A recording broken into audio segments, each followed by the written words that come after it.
The parent-teacher conference was scheduled for 3:30 p.m. on a Tuesday. I arrived 10 minutes early, settling into the uncomfortable plastic chair outside Miss Cross's classroom while parents shuffled past me in the hallway. The familiar scent of construction paper and disinfectant filled the air, mixing with something else I couldn't quite identify, a perfume that seemed oddly familiar. When Derek walked through the school's front doors, 15 minutes late as usual, I noticed something that made my stomach drop. He wasn't checking his phone or looking around confused like he normally did in unfamiliar places.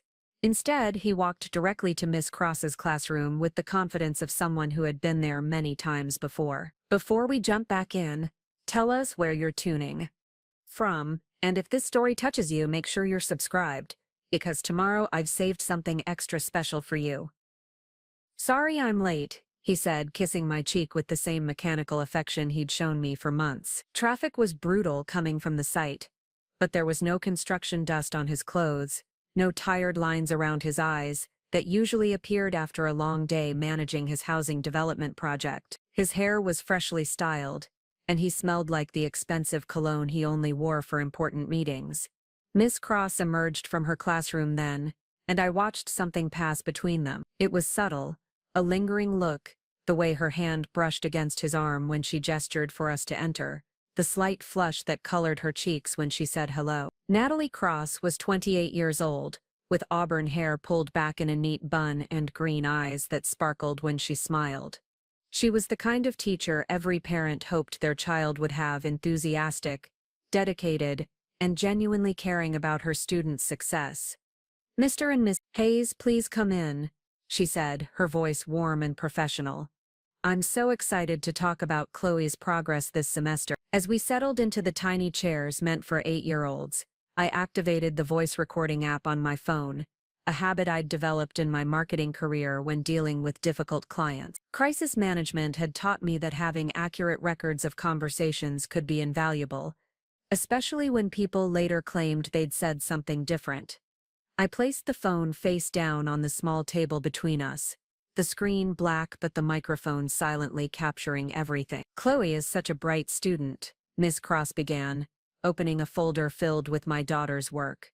"Her creativity in our writing assignments is remarkable, and her math skills are well above grade level." She pulled out a story Chloe had written about a family vacation, complete with colorful illustrations of a beach house. She wrote this piece about spending time at the shore. "The detail is incredible for a third grader." I smiled, genuinely proud of my daughter's work, but something nagged at me. We hadn't taken a beach vacation in over a year. Derek had been too busy with his projects, and I'd been swamped with a major campaign launch for one of my clients. When had Chloe experienced the beach house she'd written about in such vivid detail? "The beach house sounds lovely," I said carefully, though I'm curious where she got the inspiration for such specific details. Miss Cross's smile faltered for just a moment. "Oh, you know how imaginative children can be." She mentioned that someone had told her about a beautiful house right on the water, with big windows and a deck where you could watch the sunset. Her eyes flicked to Derek, who had gone very still in his chair. "That's our girl," Derek said quickly, his voice slightly strained. "Always been a dreamer.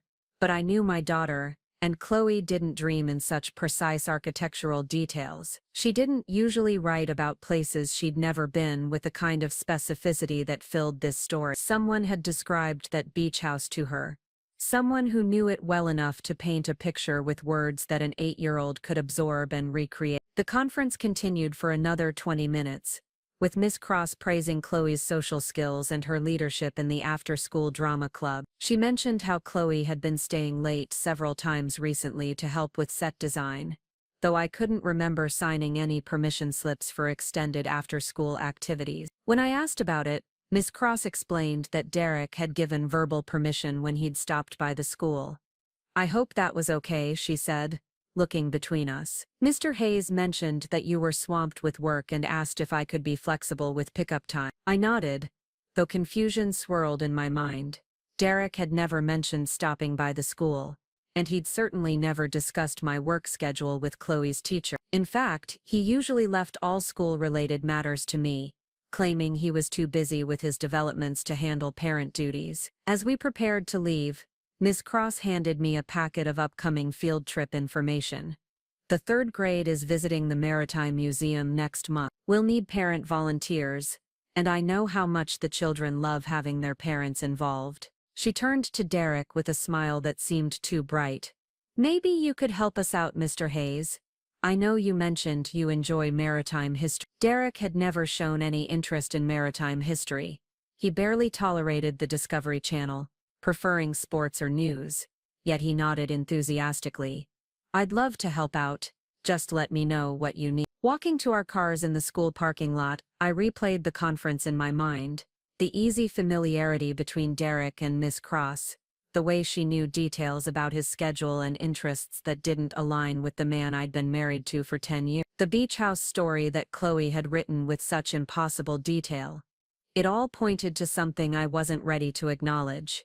Nice teacher, Derek said, unlocking his truck. Chloe's lucky to have her. Yes, I agreed, watching his face carefully. She seems very dedicated. That evening, as I helped Chloe with her homework at our kitchen table, I decided to probe gently. Miss Cross mentioned that Daddy has been helping with your drama club. That's nice of him. Chloe looked up from her math worksheet with a confused expression. Daddy doesn't help with drama club. Miss Cross does that by herself. But sometimes when Daddy picks me up, they talk for a really long time about grown-up stuff. My heart began to race, but I kept my voice casual. What kind of grown-up stuff? I don't know. They talk quietly, and Miss Cross always looks happy when Daddy comes. She smiles different when he's there. Chloe returned to her math problems, oblivious to the earthquake her innocent words had triggered. That night, after Derek had gone to bed claiming exhaustion from a long day at the construction site, I sat in my home office staring at my laptop screen. The recording from the parent-teacher conference was saved on my phone, and I'd already listened to it 3 times, picking up new details each time. The way Miss Cross's voice softened when she spoke directly to Derek, the pause before she'd corrected herself about the beach house story, the familiarity in her tone when she'd mentioned his supposed interest in maritime history. I opened a new document and began typing, my fingers moving across the keyboard with the methodical precision I used when crafting crisis management strategies for my client. If Derek was having an affair with our daughter's teacher, I needed to approach this situation with the same analytical mindset I brought to my professional work. Emotion would only cloud my judgment, and I couldn't afford to make assumptions without evidence. Lauren Hayes, Personal Investigation Log Date, Tuesday, October 15th. Subject, Potential Extramarital Affair. I documented everything from the conference, including timestamps of when Derek had claimed to be at various locations, versus when he'd actually been at the school. I created a timeline of Chloe's recent stories and comments that hadn't made sense at the time, but were now taking on new meaning. The beach house story was just the beginning. Over the past few months, she'd mentioned Miss Cross knowing about Derek's favorite coffee shop, his preference for jazz music, and his childhood fear of thunderstorms, details that seemed insignificant individually, but formed a pattern when viewed together. My marketing background had taught me that successful campaigns required thorough research and strategic planning. If I was going to confront this situation, I needed to be completely prepared. I couldn't rely on suspicion or intuition alone. I needed concrete evidence that would leave no room for denial or manipulation. I pulled out my phone and scrolled through the photos from the past few months, looking for anything that might support my growing suspicion. Derek's sudden interest in attending school events, his unexplained absences during lunch hours, the way he'd started dressing better for routine errands, all of it was beginning to form a coherent picture. The next morning I made a decision that would change everything. Instead of confronting Derek directly or letting my emotions drive my actions, I would treat this like any other crisis management case. I would gather evidence, build a comprehensive understanding of the situation, and then determine the best course of action based on facts rather than feeling. I started with Derek's routine. For the past 6 months, he'd been leaving the house earlier in the mornings, claiming he needed to get to the construction site before the work crews arrived. But the Riverside Luxury Homes development was only 20 minutes from our house, and construction crews typically started at 7 a.m. Derek had been leaving at 6:30, which gave him at least an hour unaccounted for. I also noticed changes in his appearance and behavior. Derek had always been reasonably well groomed, but lately he'd been paying more attention to his clothing choices and had started using a more expensive cologne. He'd joined a gym and began working out regularly, something he'd never shown interest in during our 10 years of marriage. His phone habits had changed too. He'd started keeping it face down during dinner and taking it with him to the bathroom, claiming he needed to stay available for work emergencies. The most telling change was his relationship with Chloe. Derek had always been a good father, but his involvement in her school life had been minimal. He'd attended the major events, school plays, parent-teacher conferences, graduation ceremonies, but left the day-to-day school interactions to me. Suddenly he was volunteering to pick Chloe up from school, asking about her homework and showing interest in her teachers and classmates. I decided to start with digital forensics, a skill I'd developed while working with clients who'd faced online reputation crises. Derek wasn't particularly tech-savvy, so he likely wasn't taking sophisticated steps to hide his digital footprint. I waited until he was in the shower one morning and carefully examined his laptop, which he'd left open on his desk. His browser history told a story: multiple searches for best restaurants in Riverside, weekend getaways within driving distance, and how to help elementary school students with drama. There were visits to websites for bed and breakfasts in coastal towns, boutique hotels in the neighboring counties, and florists that specialized in discreet delivery. The pattern was clear. Derek was planning romantic activities with someone who wasn't his wife. I used a data recovery program to examine his recently deleted files and found something that made my stomach clench. A document titled N.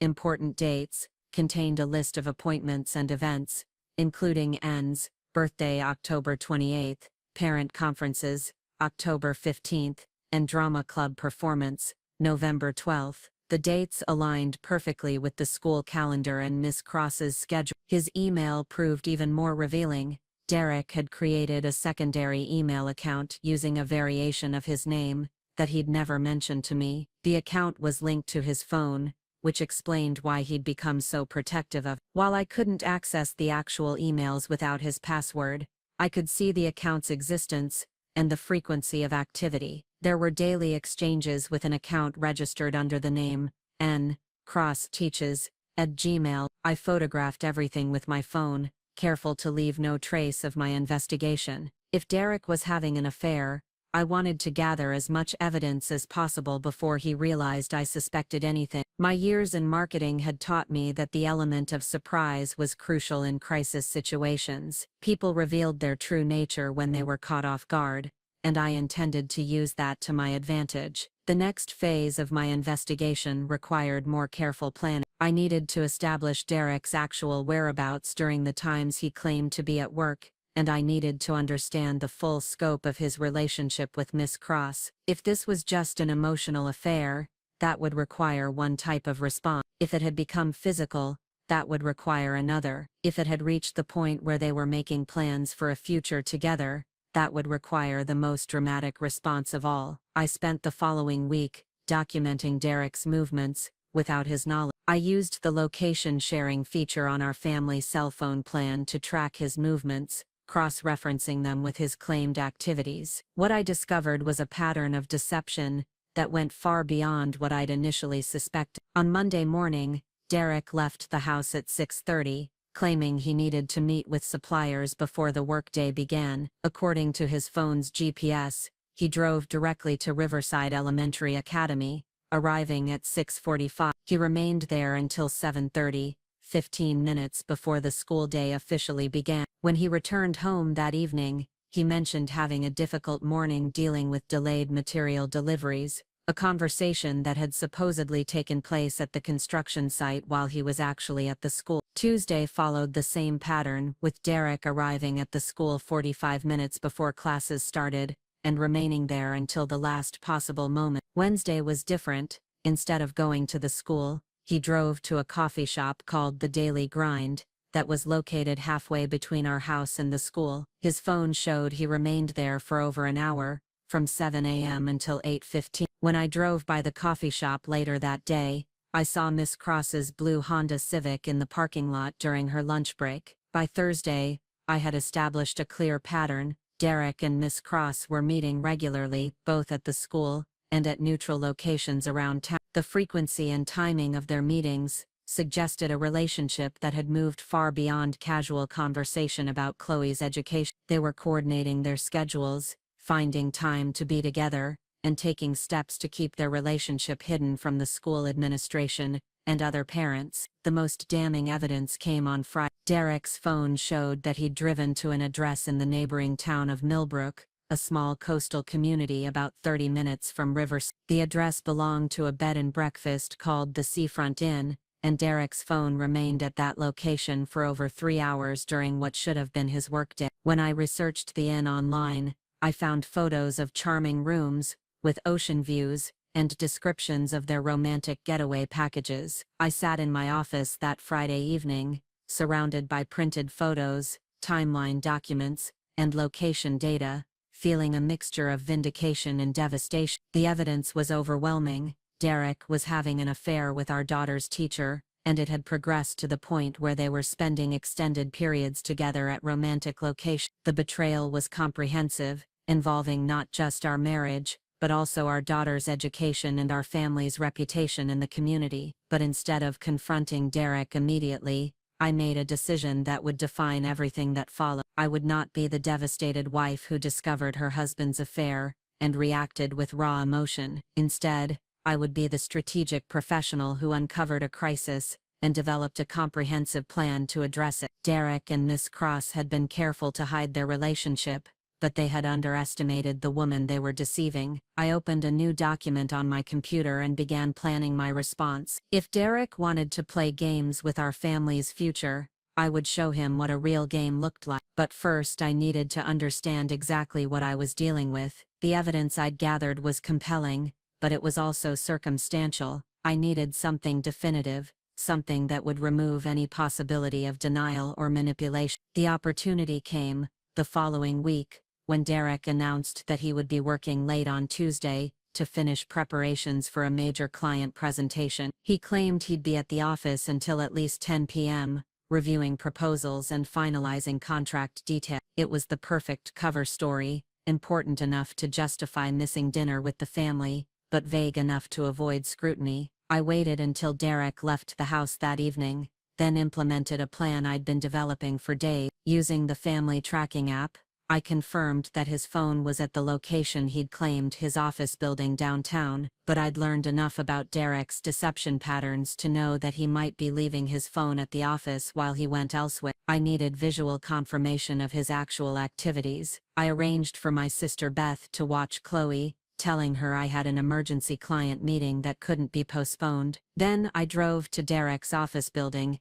and positioned myself in the parking lot where I could observe his truck. At 6:30 p.m., Derek emerged from the building, looked around carefully, and then got into his truck. Instead of driving home, he headed in the opposite direction toward the part of town where Miss Cross lived. I followed at a safe distance, my heart pounding as I watched my husband drive to a residential neighborhood I'd never seen before. He parked in front of a small cottage with a well-maintained garden and a blue Honda Civic in the driveway. Miss Cross's house. I pulled over several houses down and watched as Derek walked to the front door with the confidence of someone who had been there many times before. He didn't knock. He used a key. For the next 3 hours I sat in my car watching Derek's truck in Miss Cross's driveway. The lights in her cottage glowed warmly, and I could see shadows moving past the windows. At one point I saw them together on what appeared to be a back porch, sharing a bottle of wine and talking intimately. The scene was so domestic, so comfortable,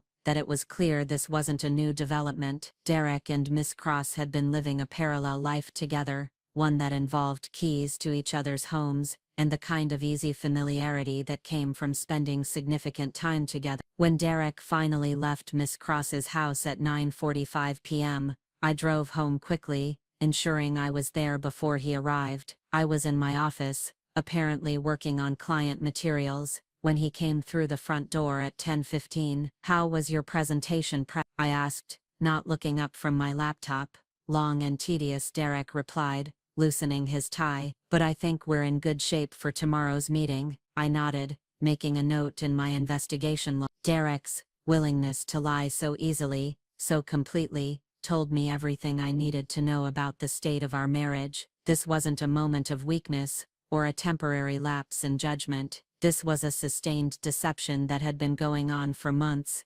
possibly longer. That night, as Derek slept beside me, I stared at the ceiling and made my final decision. I would not be the woman who discovered her husband's affair and simply filed for divorce. I would not be the mother who quietly accepted that her daughter's teacher was sleeping with her father. I would not be the wife who let her husband and his mistress continue their relationship while maintaining their professional reputations and social standing. Instead, I would be the strategist who orchestrated a revelation so comprehensive, so perfectly timed, that it would expose not just the affair but the full scope of the deception. Derek and Miss Cross had chosen to involve our daughter's education in their relationship, to use the school as a cover for their meetings, and to put their own desires above the well-being of the child they were supposed to be protecting and educating. They had made a critical error in choosing to deceive someone whose career was built on managing crises and exposing the truth. Now they were about to learn what happened when the crisis was theirs,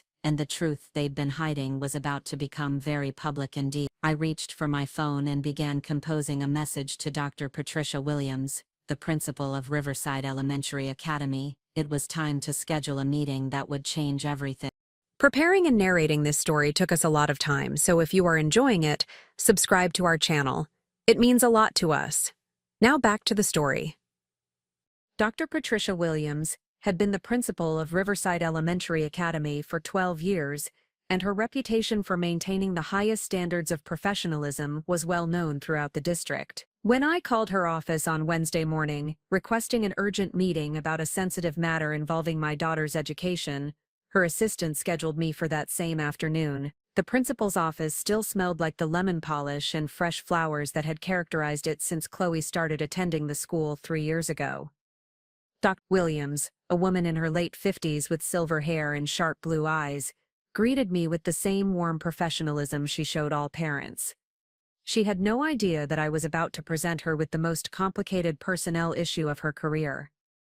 "Mrs. Coase, please have a seat," she said, gesturing to the comfortable chairs arranged in front of her desk.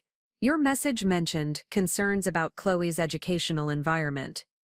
I hope everything is all right." I placed my phone on the small table between us, ensuring the recording app was activated. "Dr. Williams, what I'm about to share with you is extremely sensitive, and I want to make sure we handle it appropriately for everyone involved, especially the children." Her expression grew more serious, and she leaned forward slightly. "Of course.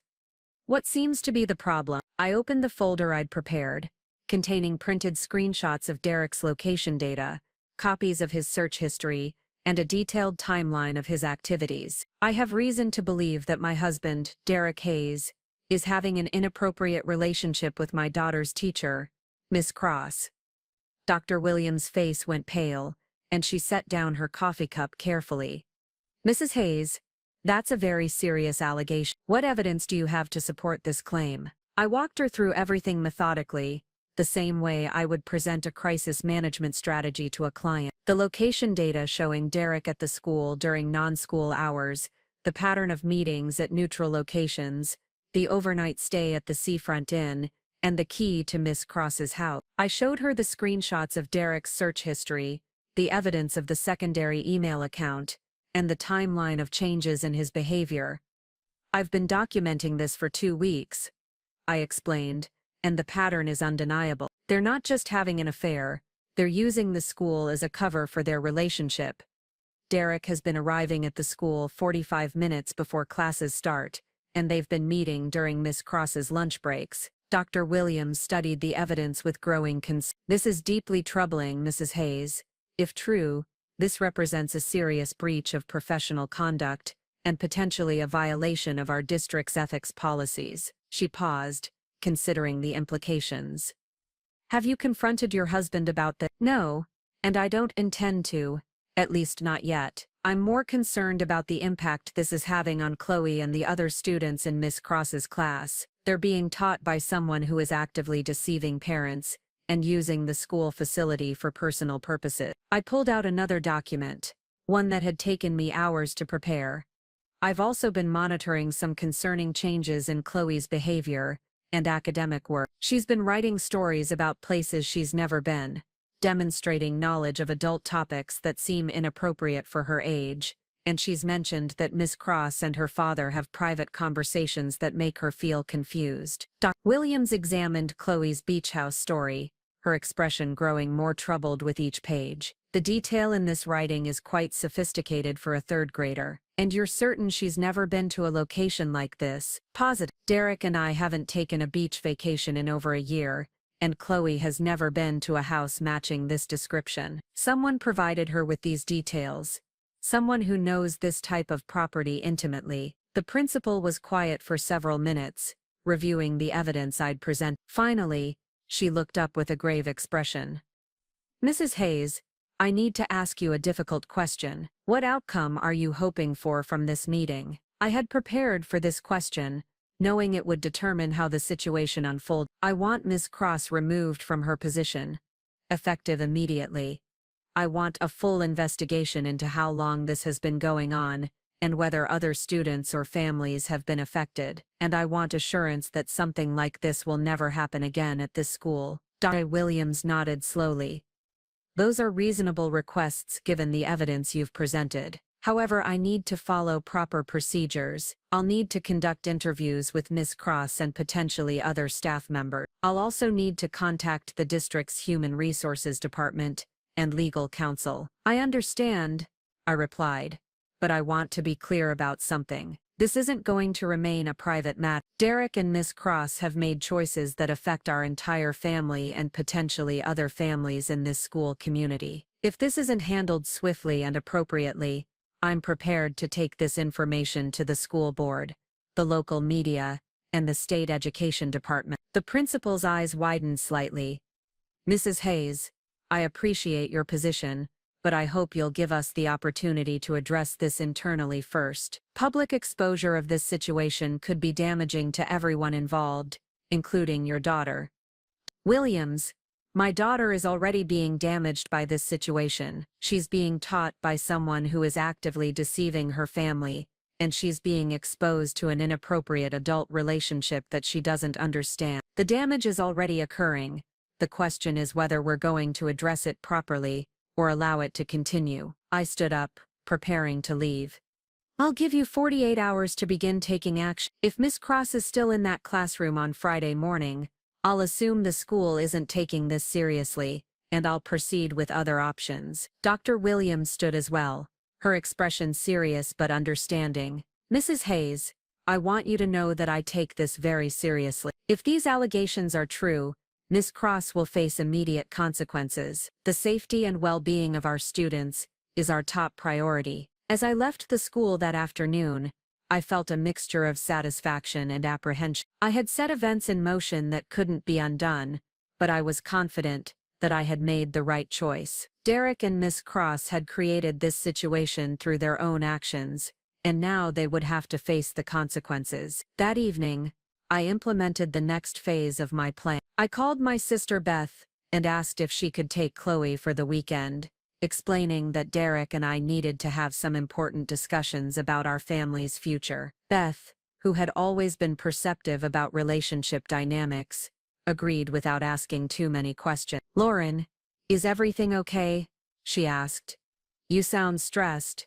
Everything will be okay, I replied, but Derek and I need to work through some issues, and it's better if Chloe isn't here for those conversations. With Chloe safely at her aunt's house, I had the freedom to prepare for the confrontation that was coming. I spent Friday morning organizing all of my evidence into a comprehensive presentation, complete with timelines, location data, and photographic evidence. I wanted to be absolutely certain that when Derek and Miss Cross were finally forced to face the truth, there would be no possibility of denial or manipulation. My phone rang at 10:30 a.m. Dr. Williams' voice was tight with stress when she spoke. Mrs. Hayes, I need to update you on the situation. I conducted interviews with Miss Cross yesterday afternoon, and she has admitted to an inappropriate relationship with your husband. She's submitted her resignation, effective immediately. I felt a surge of vindication, but I kept my voice steady. What about the investigation into how long this has been going on? Miss Cross claims the relationship began over the summer, after the school year ended. She insists that it never affected her professional duties, and that no other students or families were impacted. Dr. Williams, with respect, Miss Cross has been deceiving everyone for months. Why would we believe her claims about the timeline or the scope of the relationship? The principal sighed. You're right to be skeptical. I've contacted the district office, and they're sending an investigator to conduct a more thorough review. We're also reviewing all of Miss Cross's interactions with students and parents over the past year. What about Derek? Has he been contacted? Not yet. The district's legal counsel advised us to focus on the employee conduct issue first, since that's within our jurisdiction. However, I did want to let you know that we're also reviewing our policies about non-employee access to school facilities during non-school hours. I thanked Dr. Williams for the update and ended the call. Miss Cross's resignation was a victory, but it was only the beginning of what I had planned. Derek still had no idea that his affair had been discovered, and I intended to use that advantage to ensure he faced the full consequences of his choices. I spent the rest of Friday preparing for the weekend. I contacted a divorce attorney, a woman named Carol Martinez, who specialized in high-asset divorces involving business owners. I scheduled an appointment for Monday morning and began gathering financial documents that would be relevant to divorce proceedings. Derek's construction business was more complex than it appeared, with multiple LLCs and partnership agreements that would need to be carefully analyzed. I also conducted additional research into Derek's business activities, cross-referencing his claimed work schedule with the actual progress on his construction projects. What I discovered was that Derek had been lying about more than just his whereabouts. The Riverside Luxury Homes development was behind schedule and over budget, with several significant problems that Derek had been hiding from his investors and business partners. The project was supposed to be completed by the end of the year, but based on the actual construction progress and the permit issues I found through public records, there was no way it would be finished on time. Derek had been using his affair with Miss Cross as an escape from the stress of his failing business venture, but both situations were about to collide in ways he hadn't anticipated. Saturday morning, I received a call from Rachel Kim, my closest friend and fellow parent at Riverside Elementary. Rachel's daughter was in the same grade as Chloe, and she had always been well connected to the school's parent network. Lauren, I heard the most incredible rumor yesterday, Rachel said, her voice filled with concern. Someone told me that Miss Cross suddenly resigned and that there might be some kind of scandal involving a parent. Please tell me this doesn't involve your family. I had been expecting this call. News traveled fast in the tight-knit parent community, and Miss Cross's sudden departure would have raised questions immediately. Rachel, I can't discuss the details right now, but I want you to know that Chloe is safe and that we're handling the situation appropriately. Oh my God, Lauren. It's true, isn't it? Something happened with Derek and Miss Cross. Rachel had always been intuitive about people's relationships, and she had mentioned several times over the past few months that Derek seemed different at school events. I had dismissed her observations at the time, but now I realized she had been picking up on the same changes I had noticed. Rachel, I need to ask you a favor. If other parents ask you about this situation, please encourage them to let the school handle it through proper channels. There are children involved, and we need to make sure they're protected. Of course, Rachel replied. But Lauren, if you need anything, someone to talk to, help with Chloe, whatever, I'm here for you. I thanked Rachel and ended the call, feeling grateful for her support, but also aware that the situation was becoming more public than I had initially planned. Miss Cross's resignation had created a vacuum that would be filled with rumors and speculation, and I needed to be prepared for the impact on my family's reputation. That afternoon, I drove to the Daily Grind, the coffee shop where Derek and Miss Cross had been meeting regularly. I wanted to understand the full scope of their relationship and determine whether other people in the community had been aware of their affair. The barista, a young man named Tyler who looked like he was probably in college, recognized me when I ordered my coffee. Hey, aren't you married to Derek? The guy who's been coming in here with the pretty teacher, My heart raced, but I kept my voice casual. The teacher? Yeah, the redhead from the elementary school. They've been meeting here for coffee like 2 or 3 times a week for the past few months. Super sweet couple. They always sit in the corner booth and talk for hours. I thanked Tyler and found a table where I could observe the corner booth he had mentioned. It was positioned perfectly for private conversations, with a clear view of the parking lot so they could see who was coming and going. Derek and Miss Cross had been conducting their affair in plain sight, confident that they wouldn't be discovered or that no one would care enough to report them. As I sat there, sipping my coffee and processing the reality of how public their relationship had become, I realized that my carefully planned revelation might not be as shocking as I had intended. Derek and Miss Cross had been careless, conducting their affair in ways that multiple people in the community had witnessed. The barista's casual comment suggested that their relationship was already common knowledge among certain circles. This realization changed my strategy completely. Instead of orchestrating a dramatic confrontation designed to expose their affair, I needed to focus on the consequences of their actions and the impact on our family. The affair was already exposed. What mattered now was how we moved forward. I spent the rest of the weekend refining my approach. I would confront Derek on Sunday evening, when he returned from what he claimed was a business trip to review construction sites in the neighboring county. I would present him with all of the evidence I had gathered, inform him that Miss Cross had already resigned, and make it clear that our marriage was over. But first, I had one more piece of evidence to gather. I drove to the Seafront Inn on Sunday morning, the bed and breakfast where Derek's phone had indicated he had spent 3 hours the previous week. I wanted to confirm that he had indeed been there and, if possible, understand the nature of his visit. The inn was exactly as charming as it had appeared in the online photos, a restored Victorian house overlooking the harbor, with well-maintained gardens and a wraparound porch filled with comfortable chairs. The kind of place where couples went to celebrate anniversaries or plan romantic weekends. I approached the front desk with a story I had prepared.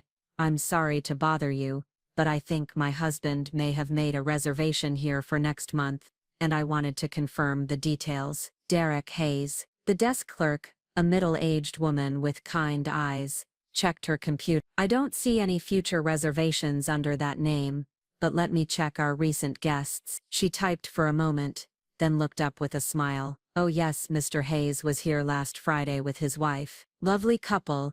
They booked our harbor view room for the afternoon. My stomach clenched, but I maintained my composure. His wife, yes, a beautiful woman with auburn hair. They seemed very much in love, held hands while they walked through the gardens and shared a bottle of wine on the porch. It was quite romantic. I thanked the clerk and walked back to my car on unsteady legs. The evidence was now complete and undeniable. Derek and Miss Cross weren't just having an affair. They were playing house, presenting themselves as a married couple, and creating romantic memories in places that should have been reserved for Derek and me. The drive home gave me time to process the full scope of the betrayal. This wasn't a momentary lapse in judgment or a mistake that could be forgiven and forgotten. Derek had been living a double life, complete with romantic getaways and future plans that didn't include me or our daughter. He had been lying to me about his whereabouts, his feelings, and his intentions for our family's future. When I arrived home, I found Derek in his office, supposedly working on project proposals for the upcoming week. He looked up when I entered, his expression friendly but distracted. How was your day? He asked, turning back to his computer screen. Productive, I replied, studying his face for any sign of guilt or awareness. I spent some time thinking about our future and what we want for our family. Derek nodded absently, clearly not listening to the deeper meaning of my words. That's good. I've been thinking about the same thing, actually. There might be some changes coming up with the business, and we should probably discuss how that affects our long-term plan. I almost laughed at the irony. Derek was preparing to have a conversation about changes in our family's future, completely unaware that I already knew about the most significant change of all. His affair with Miss Cross had already destroyed our marriage. He just didn't know it yet. I'd like to have that conversation, I said carefully. Maybe we could sit down tomorrow evening and really talk about where we see ourselves in the next few years. Derek looked up with what appeared to be relief. That would be great. I think it's important for us to be on the same page about our priorities. As I left his office, I reflected on how completely Derek had compartmentalized his life. He could discuss our family's future while actively planning a different future with another woman. He could talk about priorities while prioritizing his own desires over his responsibilities to his wife and daughter. The Derek I had married would have been incapable of such sustained deception, but that Derek had apparently disappeared months ago. That evening, I called Chloe to check on her weekend with her aunt. She sounded happy and excited, telling me about the movies they had watched and the crafts they had made together. Her innocence was both heartbreaking and motivating. She had no idea that her family was about to change forever, and I was determined to protect her from as much pain as possible. "Mommy, when are you and Daddy coming to get me?" she asked. "I'll pick you up tomorrow after school, I promise. We'll have dinner together and talk about some important things." "Is everything okay? You sound sad." Children were so perceptive, able to pick up on emotions that adults tried to hide. "Everything will be okay, sweetheart. Sometimes adults have to make difficult decisions, but I want you to know that Daddy and I both love you very much, and that will never change." After I hung up, I sat in the quiet house and prepared for the conversation that would end my marriage. I had all the evidence I needed, all the documentation that would be required for divorce proceedings, and all the emotional strength I could muster. Derek had made his choice when he decided to pursue a relationship with Miss Cross. Now it was time for him to face the consequences of that choice. The next morning, I received a final call from Dr. Williams.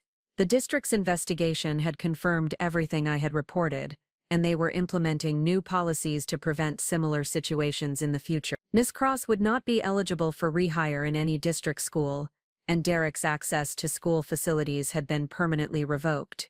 "Mrs. Hayes, I want to thank you for bringing this situation to our attention," Dr. Williams said. "It took courage to come forward, and you've helped us protect not just your daughter, but all of our students."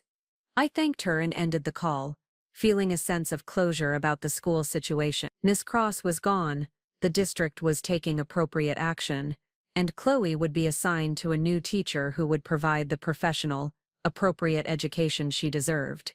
Now it was time to address the other half of the equation. Derek would be home from his supposed business trip that evening, and I would be waiting with everything I had discovered. The conversation would be difficult, but it was necessary. Our marriage was over, but how it ended would determine the impact on our daughter and our family's future. I spent the day preparing for the confrontation, organizing my evidence, and mentally rehearsing what I would say. I wanted to be clear, factual, and decisive. There would be no room for Derek to manipulate the situation or convince me to give him another chance. The trust that had been the foundation of our marriage was irreparably broken, and no amount of remorse or promises could repair it. As evening approached, I heard Derek's truck in the driveway. I was ready. Derek walked through the front door at 7:15 p.m., carrying his overnight bag, and wearing the satisfied expression of someone who believed his deceptions were still intact. He kissed my cheek with the same mechanical affection that had become his trademark over the past few months, the gesture feeling hollow and rehearsed. "How was the site visit?" I asked, watching his face carefully for any tells. "Productive," he replied, setting his bag down in the hallway. "We identified some drainage issues that need to be addressed before we can move forward with the next phase." The lie rolled off his tongue with practiced ease, but I knew exactly where he had been for the past 2 days, and it wasn't reviewing construction sites. I had spent the afternoon setting the stage for our conversation. The dining room table was cleared except for 2 items, a manila folder containing all of my evidence, and a small digital recorder that I placed conspicuously in the center. Derek noticed both immediately when we sat down for what he assumed would be a routine discussion about our family's future. "What's all this?" he asked, gesturing toward the folder and recorder. "Derek, we need to talk about some things that have come to light recently," I said, my voice steady and professional. "Before we begin, I want you to know that everything we discuss tonight is being recorded for accuracy." His expression shifted from casual interest to wariness. "Lauren, what's going on? You're making this sound very formal." I opened the folder and removed the first document. A timeline of his activities over the past 3 weeks, complete with GPS data from his phone and corresponding photographs. I know about your relationship with Natalie Cross. The color drained from Derek's face, but he attempted to maintain his composure. I don't know what you're talking about. Miss Cross is Chloe's teacher. Of course I've interacted with her about school matters. I slid the timeline across the table toward him. Derek, I have documentation of you being at the school for extended periods during non-school hours. I have evidence of you meeting Miss Cross at the daily grind multiple times per week. I have GPS data showing you spent 3 hours at the Seafront Inn last Friday, while you claim to be reviewing construction sites. Derek's hands trembled slightly as he examined the documents, his carefully constructed lies crumbling in real time. Lauren, I can explain this. It's not what it looks like. Really? I replied, pulling out another set of documents. Because the desk clerk at the Seafront Inn told me that you and your wife with auburn hair seemed very much in love when you spent the afternoon there. She specifically mentioned how romantic you looked walking through the gardens together. Derek's attempt at denial died in his throat. He stared at the evidence spread across the table, realizing that his affair had been thoroughly documented, and that there was no explanation that could minimize the scope of his deception. How long have you known? He asked quietly. I've been documenting your activities for 3 weeks, but I suspected something was wrong much earlier. The parent-teacher conference was when I realized that you and Miss Cross had a relationship that went far beyond discussing Chloe's education. Derek ran his hands through his hair, a gesture I recognized from moments of extreme stress throughout our marriage. Lauren, I never meant for this to happen. It just developed over time. I placed another document on the table.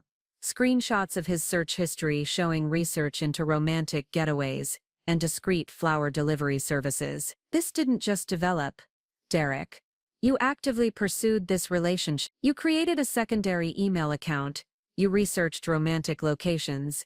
You used your access to Chloe's school as a cover for your meetings. I know how this looks, Derek said, his voice growing desperate. But you have to understand, Miss Cross and I.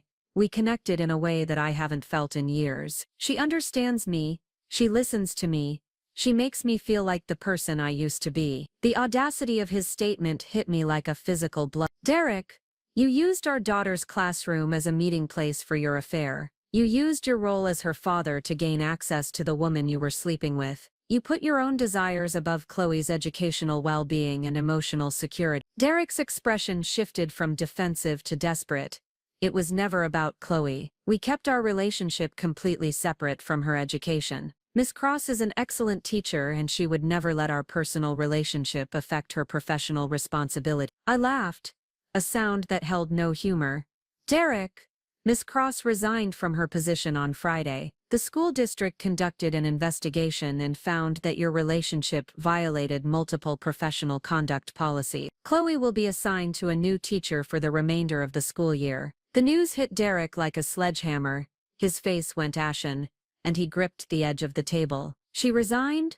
Why would she do that? Because I presented Principal Williams with comprehensive evidence of your affair, including documentation of your use of school facilities for personal meetings and evidence that your relationship was affecting the educational environment. Miss Cross admitted to the inappropriate relationship and submitted her resignation to avoid termination and potential legal action. Derek stared at me in shock, finally beginning to understand the full scope of what had been uncovered. You went to the school, you got her fired. I protected our daughter from being taught by someone who was actively deceiving her family and using her classroom as a cover for an extramarital affair. Miss Cross made her own choices, Derek. She chose to pursue a relationship with a married parent, and she chose to use her position of trust to facilitate that relationship. The weight of the consequences was beginning to dawn on Derek. His affair had cost Miss Cross her career, exposed him to potential professional and social consequences, and destroyed any chance of reconciliation in our marriage. The compartmentalization that had allowed him to maintain his double life was crumbling as the various aspects of his deception collided. What happens now? He asked, his voice barely above a whisper. I removed the final document from the folder, a business card for Carol Martinez, the divorce attorney I had consulted. Now you find somewhere else to live, and we begin divorce proceedings. I've already spoken with an attorney and I'll be filing papers this week. Derek's eyes widened with panic. Lauren, please, can't we work through this? I know I made terrible mistakes, but we have 10 years together. We have Chloe. We have a life we've built. We had a life we built together, I corrected. You chose to build a different life with Natalie Cross. You chose to lie to me every day for months. You chose to put our daughter in an impossible position with her teacher. You chose to use family time, family resources and family trust to pursue another relationship. Derek reached across the table toward my hand, but I pulled away. Lauren, I'll end it with Natalie. I'll do whatever it takes to fix this. Please don't throw away our marriage over a mistake. Derek, this wasn't a mistake. A mistake is forgetting to pick up milk at the store, or missing a parent-teacher conference. This was a systematic deception that involved creating false stories about your whereabouts, lying about your work schedule, and using our daughter's education as a cover for your affair. I stood up from the table, gathering the evidence I had presented. I want you to pack a bag tonight and stay somewhere else. You can come back this weekend to collect more of your belongings when Chloe isn't here. Derek stood as well, desperation clear in his voice. Where am I supposed to go? This is my house too, Lauren. You can't just kick me out. You can stay with Kevin, or you can get a hotel room, or you can stay with Natalie Cross, though I suspect that might be complicated now that she's unemployed. I paused at the doorway to the dining room. Derek, you made your choice when you decided to pursue this relationship. Now you get to live with the consequences of that choice. What about Chloe? What are we going to tell her? The question I had been dreading finally surfaced. We're going to tell her the truth, in an age-appropriate way. We're going to explain that sometimes adults make mistakes that hurt the people they love, and that even though Mommy and Daddy won't be living together anymore, we both love her very much. Derek's face crumpled with the realization of how his actions would affect our daughter. She's going to hate me. She's going to be confused and hurt, but children are resilient. What matters now is how we handle this transition and whether we prioritize her well-being or our own emotion. I left Derek in the dining room and went upstairs to our bedroom, soon to be just my bedroom. Through the window I could see him in the backyard pacing back and forth while talking urgently on his phone, presumably calling Miss Cross to inform her that their affair had been fully exposed, and that both of their lives were about to change dramatically. An hour later, Derek knocked on the bedroom door. Lauren, I've packed a bag. I'm going to stay at Kevin's for a few days while we figure this out. I opened the door to find him standing in the hallway with a small suitcase, looking like a man whose entire world had just collapsed. Which, in many ways, it had.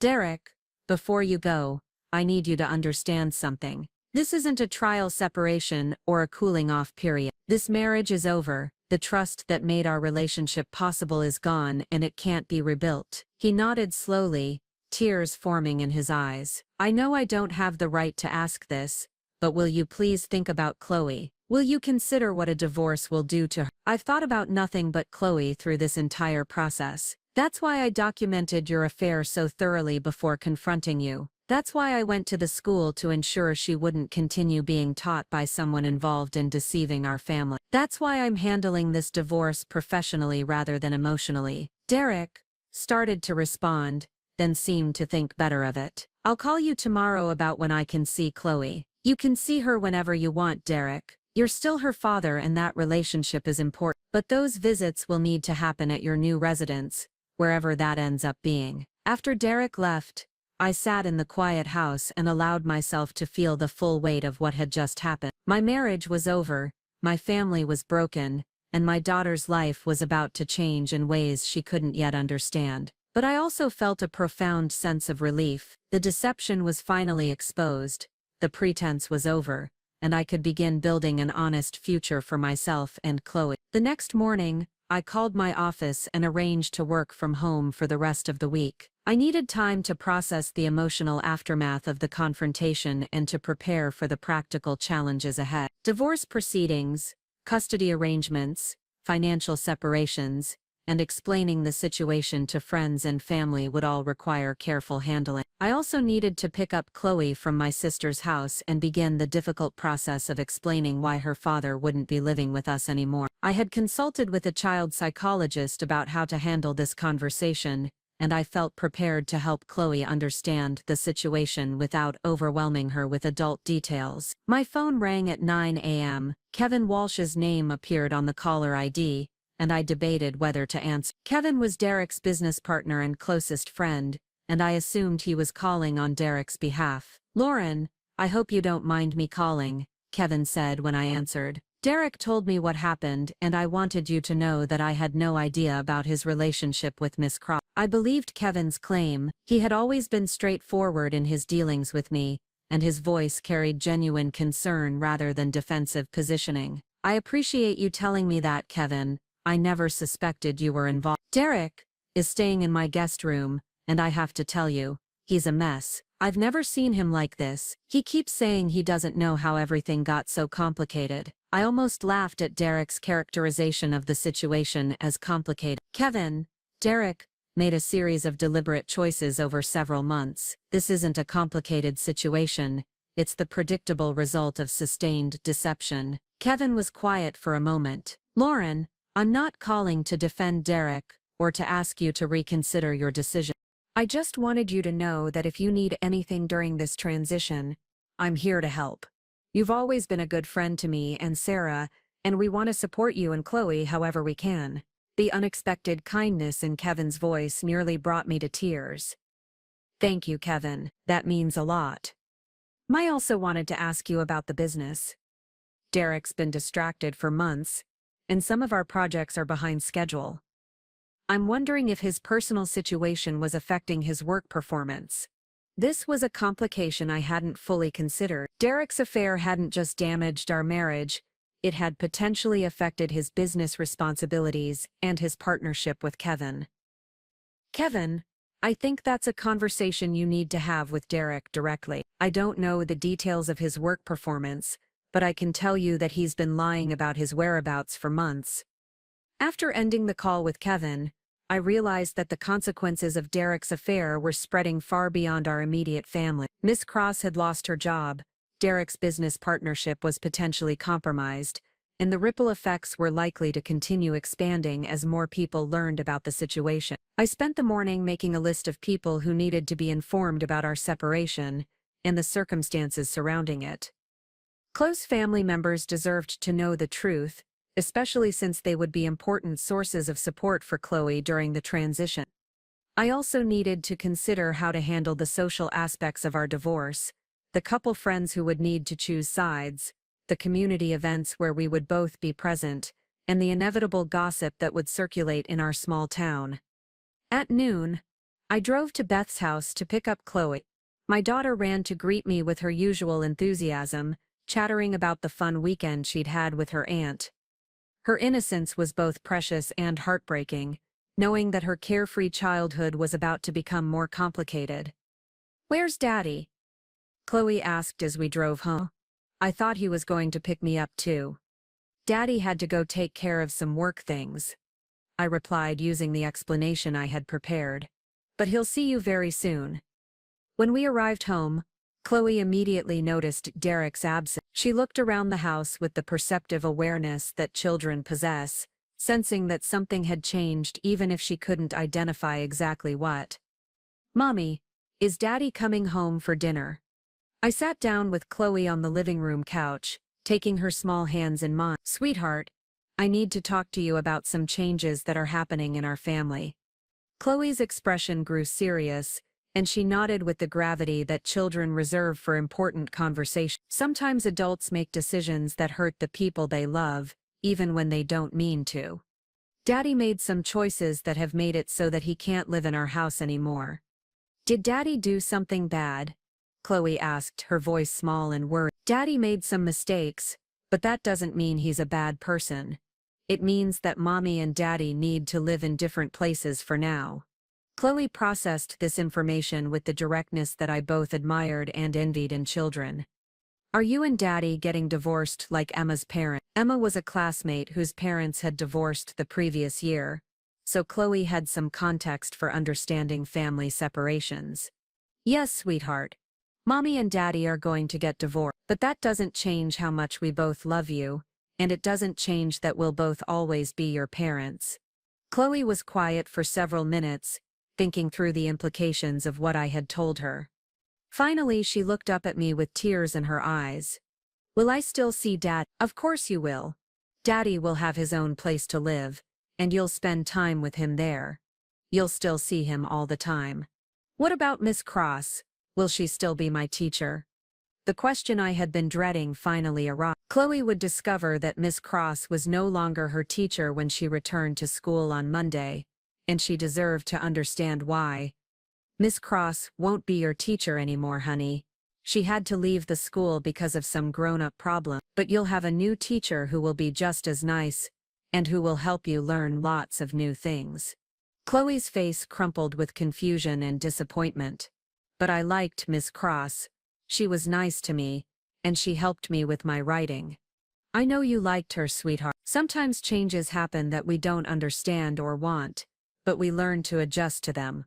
The conversation continued for another hour, with Chloe asking questions that broke my heart with their innocence and insight. She wanted to know if the divorce was her fault, whether she would have to choose between her parents, and whether our family would ever be together again. I answered each question as honestly as I could while protecting her from the adult complexities that had led to this moment. That evening, Derek called to speak with Chloe.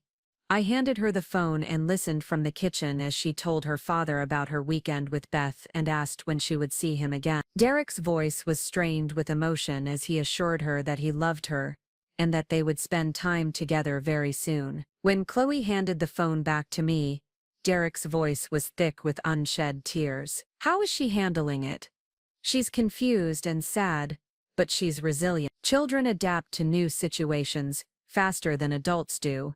Lauren, I want you to know that I'll do whatever it takes to minimize the impact on Chloe. I'll cooperate with whatever custody arrangement you think is best. Derek, what's best for Chloe is stability and honesty. She needs to know that both of her parents are trustworthy, and that she's safe with both of us. After ending the call, I helped Chloe get ready for bed. As I tucked her in, she looked up at me with the earnest expression that always melted my heart. Mommy, are you going to be okay? The question caught me off guard. Even in the midst of her own confusion and sadness, Chloe was worried about my well-being. I'm going to be fine, sweetheart. Change is hard for everyone, but we're going to figure out our new normal together. Will we still live in this house? Yes, honey. This will always be your home with me. After Chloe fell asleep, I sat in my home office and began drafting the difficult emails and phone calls that would inform our extended family and close friends about the divorce. Each message required careful consideration of how much detail to include, and how to frame the situation in a way that protected Chloe's privacy while being honest about the circumstances. The hardest call was to my parents, who lived across the country but had always been close to Derek. They had considered him the son they'd never had, and explaining his affair would shatter their perception of him and their understanding of our marriage. Lauren, are you sure there's no way to work through this? My mother asked after I had explained the situation. Marriage counseling, perhaps. Sometimes people make mistakes when they're going through difficult periods. Mom, this wasn't a mistake made during a difficult period. This was a sustained deception that involved using our daughter's school as a meeting place for his affair. Derek chose to build a relationship with another woman while lying to me about it for months. My father's voice was tight with anger when he spoke. Lauren, you know we'll support you through this, but I have to say, I'm deeply disappointed in Derek. This isn't the man we thought we knew. The conversation with my parents lasted over an hour, covering practical concerns about the divorce proceedings, custody arrangements, and how to explain the situation to other family members. Their support was unwavering, but I could hear the sadness in their voices as they processed the end of a marriage they had believed was strong and stable. Over the next few days, similar conversations played out with my sister, close friends, and professional colleagues, who needed to understand why I might be distracted or unavailable during the divorce proceedings. Each conversation was emotionally draining, but also therapeutic in its own way. Articulating the facts of Derek's affair and the reasons for my decision to end the marriage helped reinforce my conviction that I was making the right choice. By Friday, the immediate crisis had stabilized into a new routine. Derek had found a temporary apartment across town and had established a schedule for seeing Chloe. The school had assigned her to Mrs. Henderson, an experienced third-grade teacher who specialized in helping children through family transition. My attorney had filed the initial divorce papers, and we had begun the process of dividing our assets and establishing custody arrangements. The confrontation phase of the crisis was over. Derek's affair had been exposed, the immediate consequences had been addressed, and we were beginning the long process of rebuilding our lives in the aftermath of his betrayal. But as I would soon discover, the full scope of the damage Derek had caused was only beginning to emerge. The first sign that Derek's problems extended beyond our marriage came on a Monday morning, 3 weeks after our confrontation. I was reviewing financial documents for the divorce proceedings when my phone rang with a call from an unknown number. "Miss Hayes, this is Jennifer Morrison from the Connecticut Department of Education. I'm calling regarding an investigation into misconduct at Riverside Elementary Academy. We understand you were instrumental in bringing certain issues to light." I set down my coffee cup and reached for a pen. "Yes, I reported the inappropriate relationship between my husband and my daughter's teacher to the school administration. Mrs. Hayes, our investigation has expanded beyond the initial incident. We've discovered that this pattern of behavior may have occurred previously at Miss Cross's former school district. We're hoping you might be willing to provide a formal statement about your observations and the evidence you gather." The revelation that Miss Cross might have engaged in similar behavior before sent a chill down my spine. "Of course I'll provide a statement. What kind of pattern are you referring to?" "Miss Cross taught at Fairfield County Elementary for 2 years before coming to Riverside. We've received reports suggesting she may have had inappropriate relationships with parents there as well. Your documentation could help establish a pattern of professional misconduct." After scheduling a meeting with the state investigators, I hung up and immediately called Rachel Kim. If there had been previous incidents, other parents in our community might have observed warning signs that we had all missed. "Lauren, I'm so glad you called," Rachel said when she answered. "I've been hearing the most disturbing rumors about Miss Cross's background. Apparently Sarah Chen's sister works in the Fairfield district, and she says there were whispers about Miss Cross when she left that school." "What kind of whisper?" "The official story was that she wanted a fresh start at a smaller school, but Sarah's sister heard that there had been complaints from parents about boundary issues. Nothing was ever proven, but the administration was reportedly relieved when she resigned." This information fundamentally changed my understanding of what had happened to our family. Derek's affair with Miss Cross wasn't an isolated incident born from mutual attraction. It was part of a pattern of predatory behavior targeting vulnerable parents in the school communities where she worked. I spent the rest of the morning researching Miss Cross's employment history and professional credentials. What I discovered was troubling but not entirely surprising. She had worked at 3 different elementary schools in 5 years, with each move preceded by brief gaps in employment that suggested she had left under less than ideal circumstances. Her teaching credentials were legitimate, and her performance evaluations were generally positive.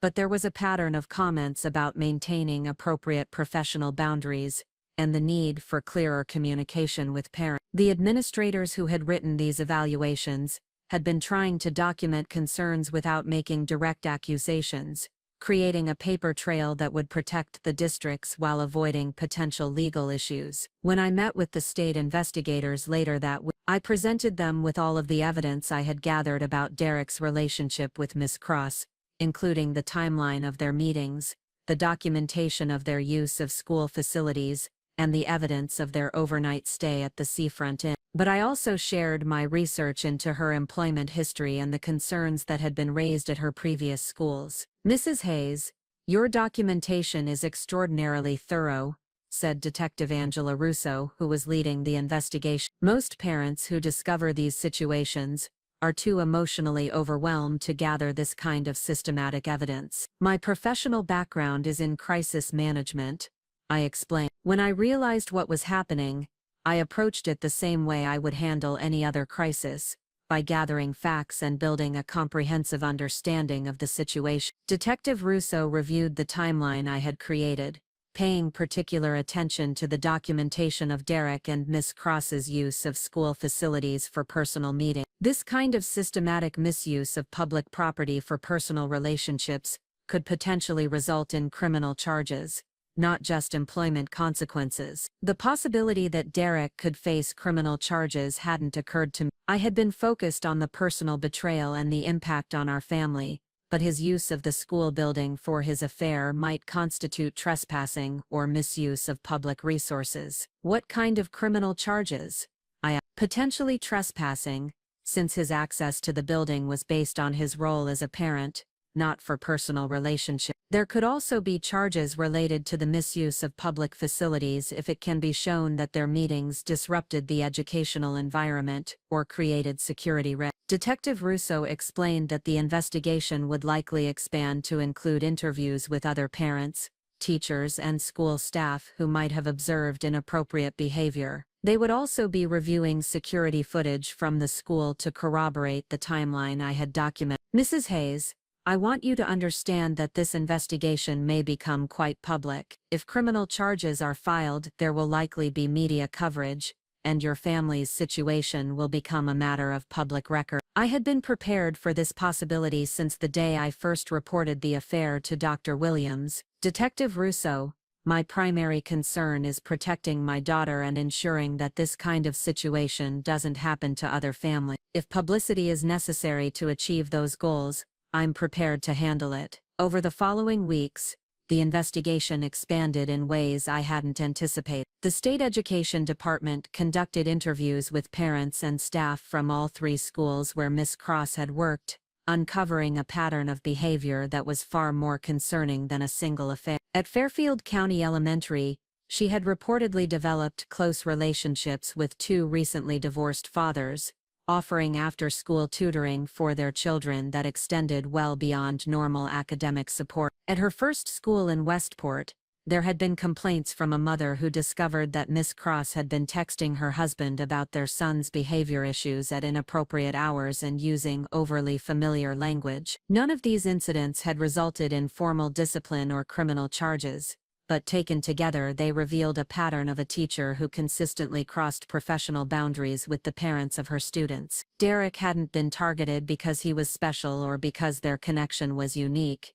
He had been targeted because he fit the profile of parents Miss Cross had pursued before. This realization was both validating and deeply disturbing. It confirmed that Derek's affair wasn't a reflection of problems in our marriage or failures on my part as a wife, but it also meant that Miss Cross had been using her position as an educator to identify and manipulate vulnerable parents, putting children's educational experiences at risk for her own personal gratification. The investigation also revealed problems with the Riverside Elementary Academy's oversight and administrative procedures. Williams had not conducted proper reference checks when hiring Miss Cross, and the school had no policies in place for monitoring teacher interactions with parents outside of official school functions. Mrs. Hayes, we're finding that your situation was preventable, Detective Russo informed me during one of our follow-up meetings. There were red flags in Miss Cross's employment history that should have been identified during the hiring process. This information added another layer of anger to my already complex emotions about the situation.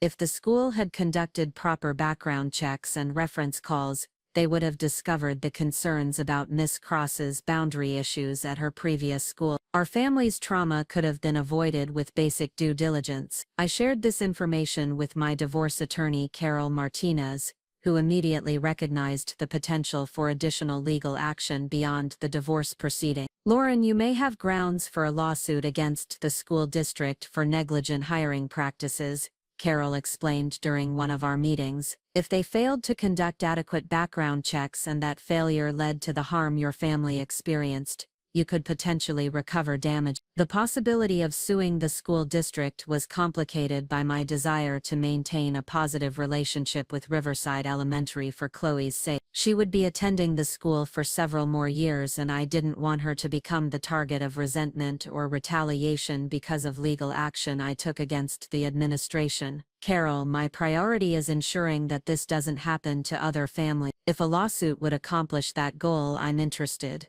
But if it would just create more drama and conflict, I'd rather focus on other remedies. We decided to wait and see what changes the school district implemented in response to the state investigation before determining whether additional legal action was necessary. If they took meaningful steps to improve their hiring practices and oversight procedures, that might be sufficient to prevent similar incidents in the future.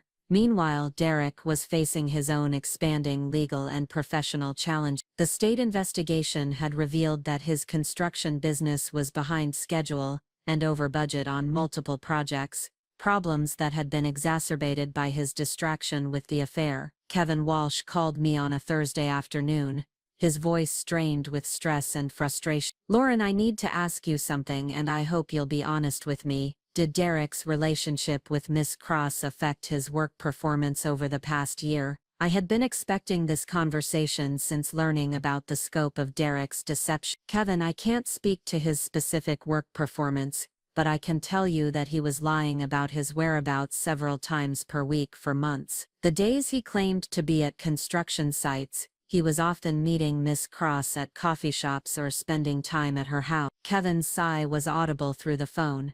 "That explains a lot. We've been having problems with project management and client communication that I couldn't understand." Derek seemed distracted and unreliable, but he always had explanations for the delays and issues. The conversation with Kevin revealed another dimension of the damage Derek's affair had caused. His deception hadn't just destroyed our marriage and damaged our daughter's educational experience. It had also jeopardized his business partnership and the livelihoods of the employees who depended on the success of their construction projects. "Kevin, I'm sorry you're dealing with this. Derek's choices have had consequences that extend far beyond our family. Lauren, I need you to know that I'm considering dissolving our partnership. I can't continue working with someone I can't trust, and the business problems we're facing require complete honesty and collaboration to resolve." The dissolution of Derek's business partnership would have significant financial implications for our divorce settlement. If Derek lost his income from the construction business, his ability to pay child support and alimony would be severely compromised. But more importantly, it represented another relationship that Derek had destroyed through his dishonesty and selfishness. I shared this information with Carol Martinez, who immediately began revising our financial calculations for the divorce proceedings. "Lauren, this complicates things significantly," Carol explained. "If Derek's income is uncertain, we need to be more aggressive about securing your financial interests now, before his assets become entangled in business disputes or bankruptcy proceedings. We filed emergency motions to freeze Derek's business accounts and secure documentation of all marital assets before they could be dissipated through business losses or partnership disputes." The legal process was becoming far more complex than a simple divorce based on adultery.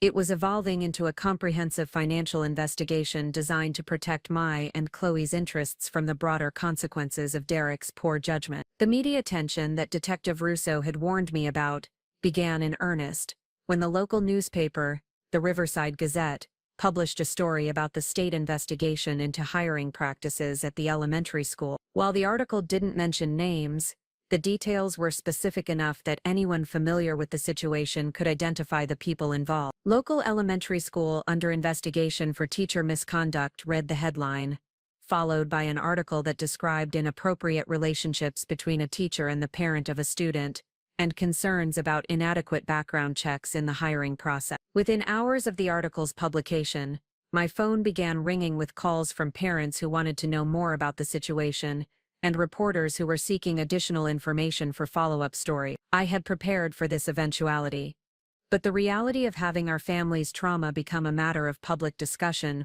was more difficult than I had anticipated. Rachel Kim was one of the first parents to call after the article was published. Lauren, I just want you to know that everyone I've talked to supports what you did.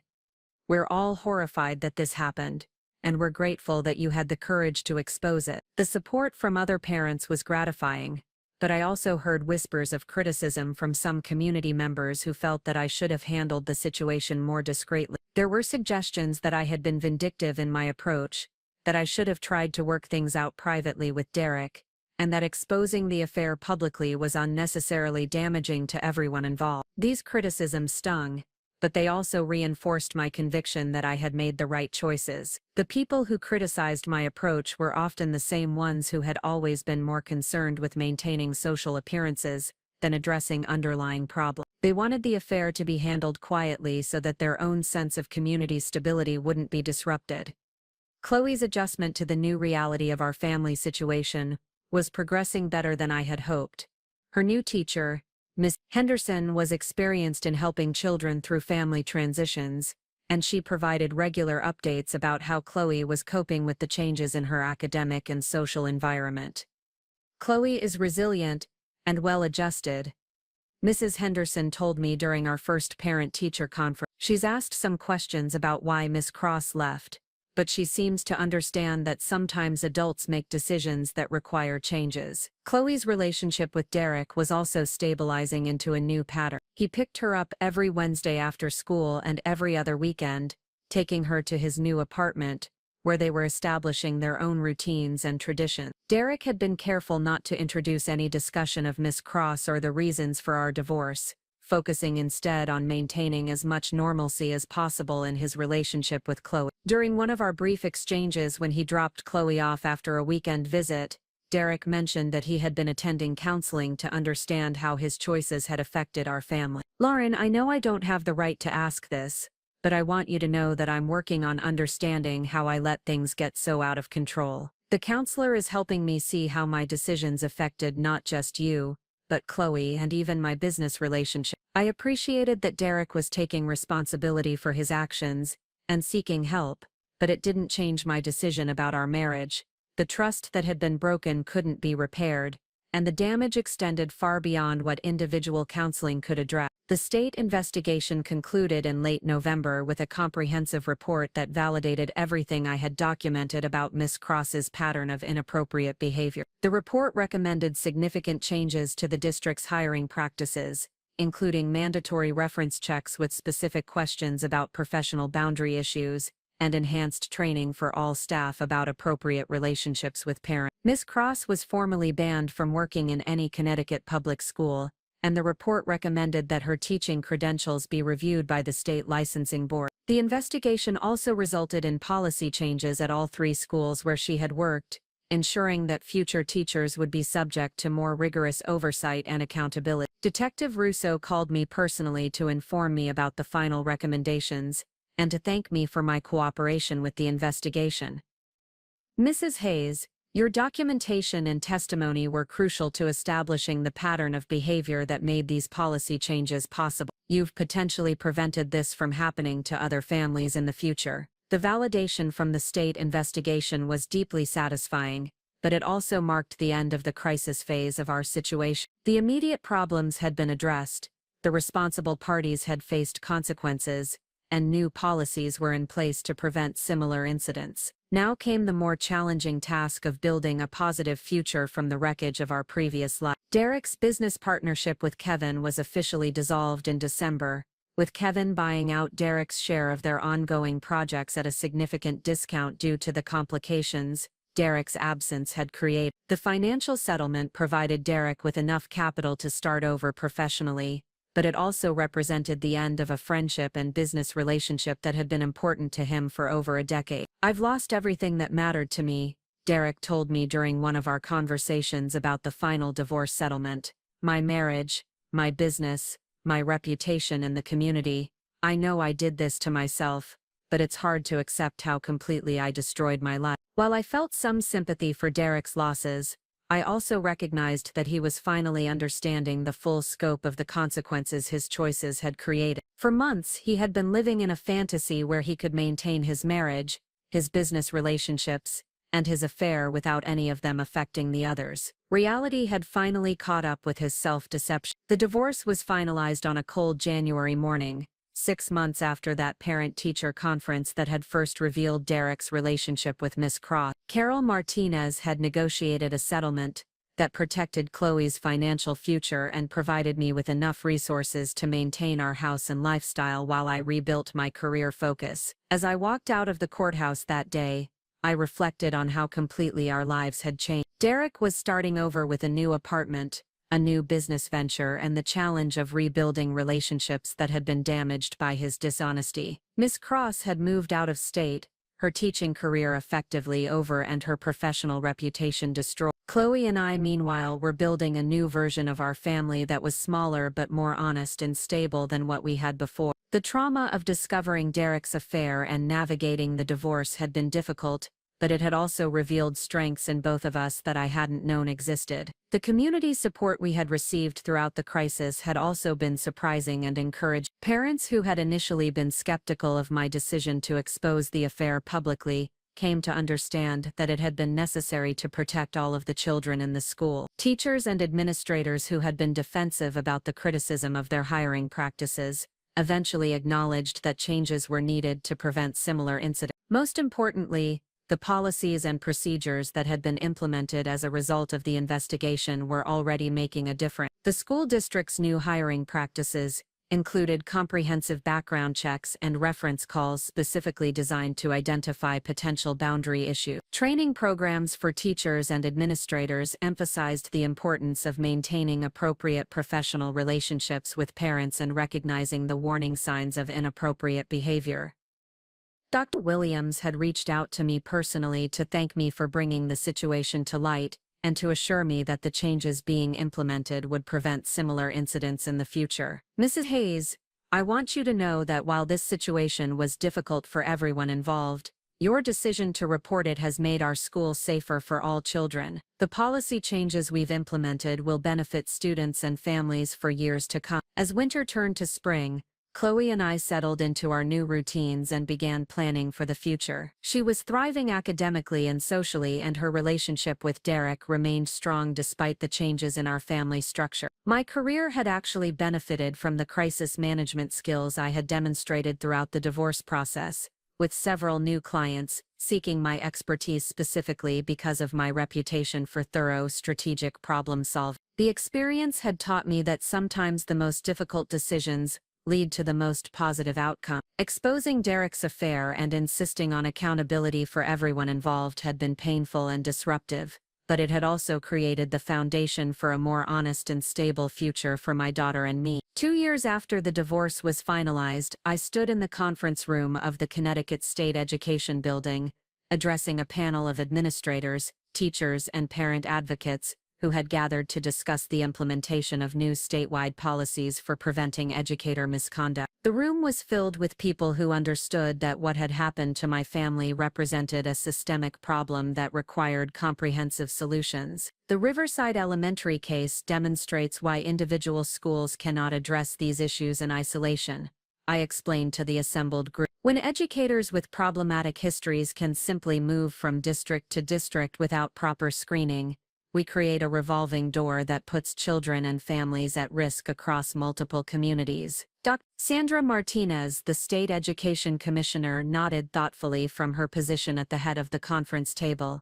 Mrs. Hayes, your documentation of the hiring failures that enabled this situation has been instrumental in developing our new statewide background check requirement. Can you speak to how these policies might have prevented the harm to your family? I clicked to the next slide in my presentation, which showed a timeline of Miss Cross's employment history across 3 different school districts. If the proposed mandatory reporting system had been in place, Riverside Elementary would have been required to conduct reference checks that specifically addressed professional boundary concerns. The administrators at Miss Cross's previous schools would have been legally obligated to disclose the complaints that had been made about her inappropriate relationships with parents. The presentation I was giving represented the culmination of 2 years of advocacy work that had grown organically from my personal experience. What had started as a crisis management response to Derek's affair had evolved into a comprehensive effort to reform how schools hire, monitor and discipline educators who violate professional boundaries. After the divorce was finalized, I had been contacted by parents from other communities who had experienced similar situations,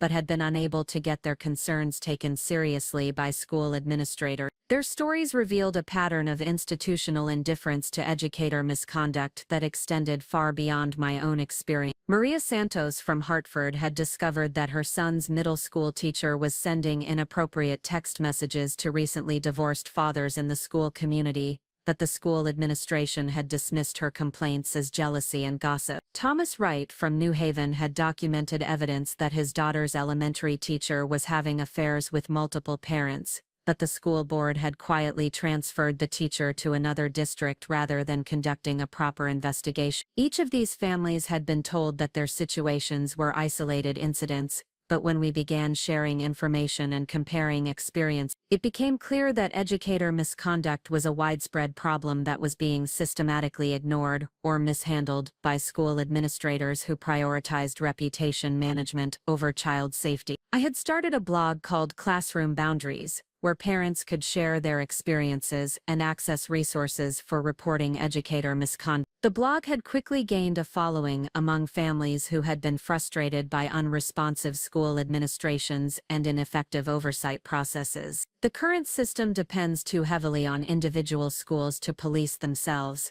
I continued my presentation to the state panel. When schools have financial and reputational incentives to minimize problems, they often choose solutions that protect the institution rather than the children and families it serves. The advocacy work had also led to consulting opportunities with school districts that wanted to proactively improve their policies and procedures. My background in crisis management, combined with my personal experience navigating educator misconduct, had created a unique expertise that was in increasing demand. The Westfield School District had hired me to review their hiring practices after a teacher was arrested for having an affair with a student's mother that had been ongoing for over a year. The Brookfield District had brought me in to develop training programs for administrators on recognizing and responding to boundary violations. Each consulting project had reinforced my understanding that the problems we had experienced in Riverside were representative of much larger systemic failures. Ms. Hayes,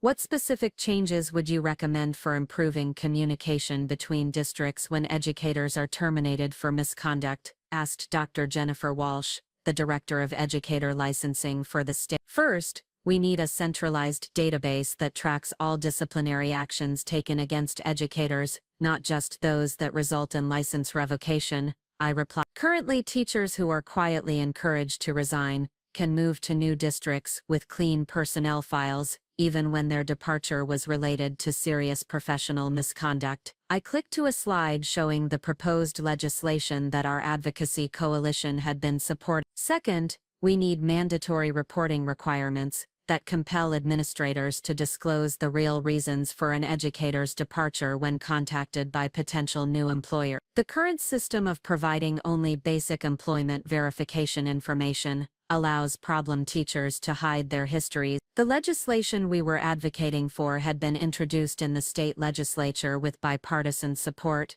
largely because the issue of educator misconduct transcended traditional political division. Conservative legislators appreciated the emphasis on accountability and oversight, while progressive legislators supported the focus on protecting vulnerable children and families. Chloe, now 10 years old and thriving in 5th grade, had become an unexpected advocate for the changes we were promoting. During a recent school board meeting in our district, she had spoken during the public comment period about the importance of making sure teachers were trustworthy and honest. I want other kids to know that their teachers are safe people who won't lie to their families, she had said, her clear voice carrying throughout the meeting room. When adults break the rules, other adults should make sure they can't hurt more children. Her simple but powerful words had been quoted in the local newspaper and shared widely on social media, demonstrating that children understood the importance of these reforms in ways that some adults seemed to struggle with. Derek's life had taken a very different trajectory in the 2 years since our divorce. His construction business had never recovered from the disruption caused by his affair and the dissolution of his partnership with Kevin. He had declared bankruptcy and was now working as a project manager for another contractor,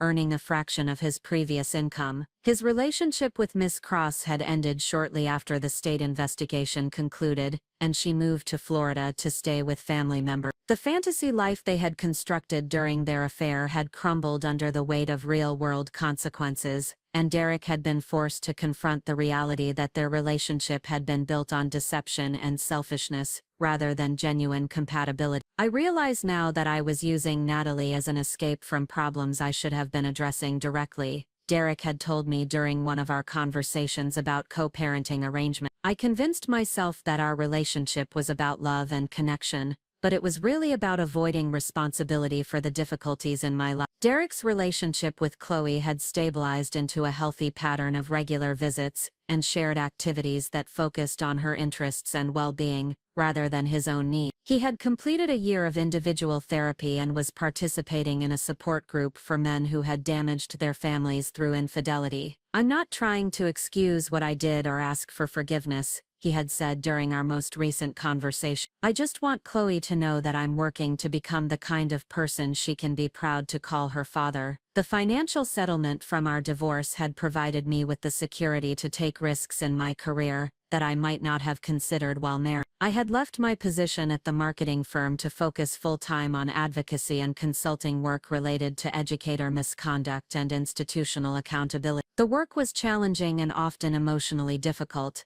as it involved helping families navigate trauma similar to what we had experienced. But it was also deeply satisfying to use my skills and experience to prevent other children from being exposed to the kind of deception and boundary violations that had affected Chloe. My sister Beth had been a constant source of support throughout the transition, often caring for Chloe during my travel for speaking engagements and consulting projects. She had also become involved in the advocacy work, using her background in social work to develop resources for families dealing with educator misconduct. "Lauren, what you've built from this terrible situation is truly remarkable," Beth had told me recently. "You've taken something that could have destroyed your family and turned it into a force for protecting other families." The Classroom Boundaries blog had evolved into a nonprofit organization with a staff of 3 full-time employees and a network of volunteer advocates in 12 states. We provided resources for parents who suspected educator misconduct, assistance with reporting procedures,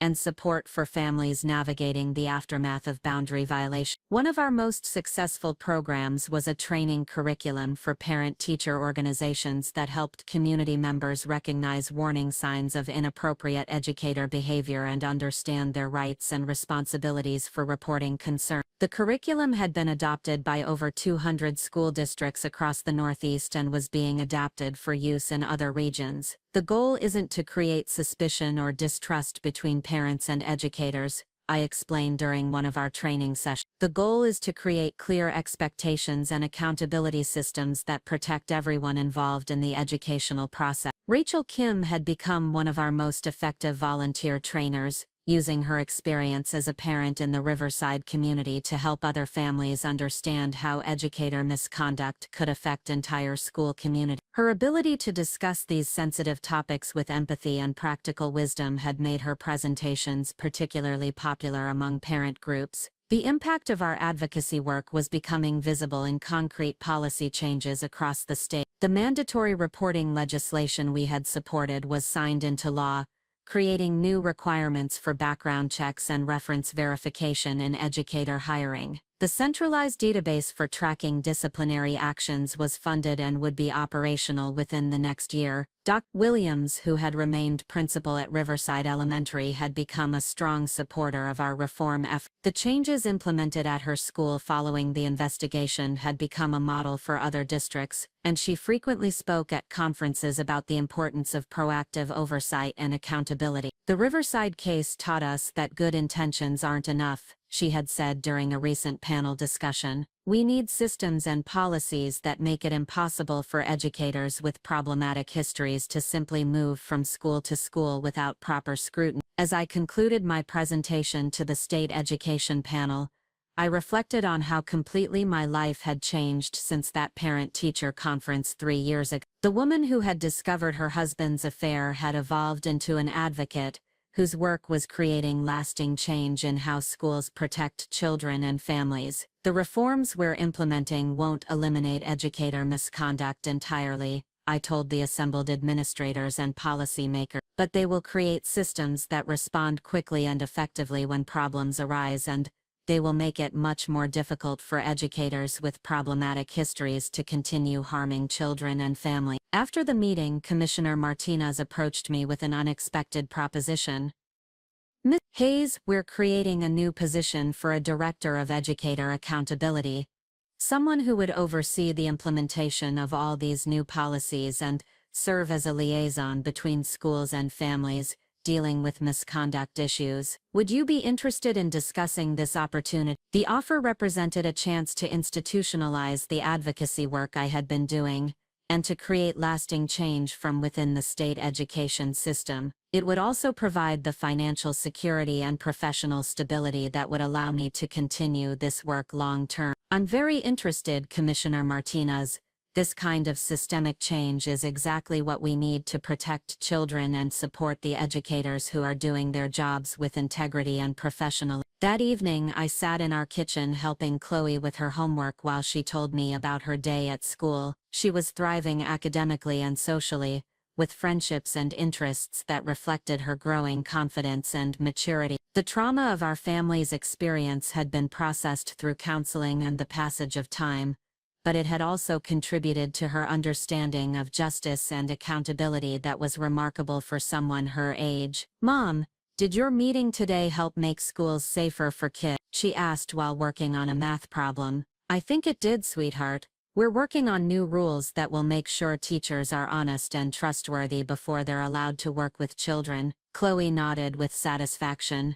"Good. All kids deserve to have teachers who tell the truth and follow the rules." Her simple statement captured the essence of what our advocacy work was trying to achieve. Children deserved educational environments where the adults in positions of authority could be trusted to prioritize student well-being over their own personal desire. They deserved schools where parents could feel confident that their children were safe and that any concerns would be taken seriously and addressed appropriately. Later that evening, I called Derek to discuss the state job opportunity and what it might mean for our co-parenting arrangement. His response surprised me with its genuine enthusiasm and support. "Lauren, this sounds like an incredible opportunity for you to make a real difference. I'm proud of what you've built from such a difficult situation, and I want to do whatever I can to support your success." The conversation with Derek represented how much both of our perspectives had evolved since the crisis that had destroyed our marriage. He had come to understand that my response to his affair hadn't been vindictive or excessive. It had been necessary to protect our daughter and other children from the consequences of institutional failures and personal betrayals. As I prepared for bed that night, I thought about the journey that had brought me to this point. 3 years ago, I had been a marketing executive whose biggest concern was managing client crises and maintaining work-life balance. The discovery of Derek's affair had shattered that comfortable existence, but it had also revealed strengths and purposes that I hadn't known I possessed. The work I was doing now felt more meaningful and important than anything I had accomplished in my previous career. Every family we helped, every policy we influenced, every educator who received proper oversight represented progress toward a safer and more accountable educational system. The phone call offering me the Director of Educator Accountability position came the following week, along with a salary and benefits package that would provide excellent financial security for Chloe and me. But more importantly, it represented an opportunity to create the kind of systematic change that would prevent other families from experiencing what we had endured. "Ms. Higg, we believe your combination of professional expertise, personal experience, and advocacy accomplishments make you uniquely qualified for this role." Commissioner Martinez explained during our phone conversation. "You understand both the institutional challenges we face and the human impact of educator misconduct." I accepted the position immediately, knowing that it represented the next phase of a journey that had begun with a parent-teacher conference and evolved into a mission to transform how schools protect the children and families they serve. 6 months later, I was sworn in as Connecticut's first Director of Educator Accountability, with Chloe standing beside me as I took the oath of office. Her presence reminded me that all of our work ultimately served one simple goal: ensuring that children could attend school in environments where the adults in positions of authority could be trusted to act with integrity and put student welfare above their own interests. The office I inherited came with a staff of dedicated professionals and a mandate to implement the reforms that our advocacy coalition had been promoting. The centralized database for tracking educator disciplinary actions was operational, the new background check requirements were being enforced, and training programs for administrators were being rolled out across the state. Derek attended the swearing-in ceremony, sitting in the back of the room with a proud smile that reminded me of the man I had married 10 years earlier. Our relationship had been irreparably damaged by his choices, but his support for my new career represented his understanding that positive change could emerge from even the most painful experiences. As I delivered my first speech as Director of Educator Accountability, I looked out at an audience that included parents, teachers, administrators, and advocates who shared my commitment to creating safer schools and stronger accountability systems. 3 years ago, my family experienced firsthand the consequences of institutional failures that allowed educator misconduct to continue unchecked. I began.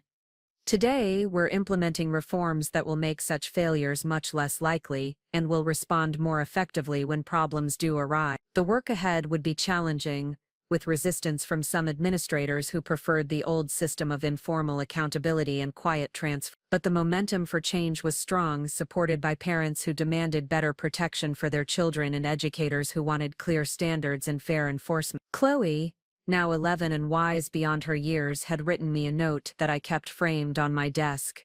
"Dear Mom, thank you for making schools safer for all kids, including me. Love, Chloe." That note reminded me every day that our personal trauma had been transformed into a force for protecting other children and families. The affair that had destroyed our marriage had ultimately led to reforms that would benefit thousands of students across the state. Up next, you've got 2 more standout stories right on your screen. If this one hit the mark, you won't want to pass these up. Just click and check them out.